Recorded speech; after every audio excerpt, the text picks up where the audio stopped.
एसआयआरकडे दुर्लक्ष करू नका असं राज ठाकरेंनी म्हटलं. तर आपण आंदोलन करत राहणार आणि सत्ताधाऱ्यांचं लक्ष एसआयआरवर असेल. सत्तेमध्ये जाण्याचा मार्ग मतदार यादीतून जातो असं राज ठाकरेंनी म्हटलंय.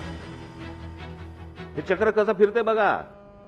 परत तुम्हाला आंदोलनामध्ये गुंतवून ठेवणार, मग लोक आपल्याकडे येणार की आमच्याकडचे भाव वाढले, मग त्याच्यावरती आपली सगळ्यांची आंदोलन होणार, आपलीच इतर पक्षांची होणार आणि मग आपलं लक्ष तिकडे आणि ह्यांचं लक्ष एसआयआरवर. निवडणुकीला ज्यावेळेला तुम्ही मतदानाला जाल त्यावेळेला तुमच्या लक्षात येईल आपले मतदारच नाहीयेत. म्हणजे मतदार आहेत पण त्यांची नावच नाहीयेत. मला कोण सत्तेवर आहे ना ह्याच्या मला फरक पडत नाहीये. सत्तेवर बसून तुम्ही काय करताय ना याचा मला जास्ती फरक पडतो. आपण काय धोरणं आणतो आहोत आणि त्या धोरणांमधनं आपण भविष्यातले काय पायंडे पाडून ठेवतो आहोत. उद्या दुसरे सत्तेवरती येतील, ते याहून काहीतरी अघोरी करतील आणि त्यावेळेला आत्ता जे सत्तेतले आहेत ते ज्यावेळेला बोंबा मारतील त्यावेळेला ते सांगतील तुम्ही काय केलं होतं, तुम्ही हेच केलं होतं ना म्हणून आम्ही हे केलं.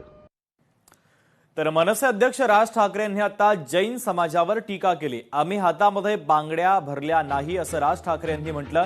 मराठी माणसाचं मनगट बघितलं का कधी? जैन मुनींच्या आव्हानावर राज ठाकरेंनी आता पलटवार केला. कसले पांढरे पट्टे मारता असा सवाल राज ठाकरेंनी उपस्थित केला. सोसायट्यांमध्ये पांढरे पट्टे कशासाठी असं देखील राज ठाकरे यांनी म्हटलेलं आहे.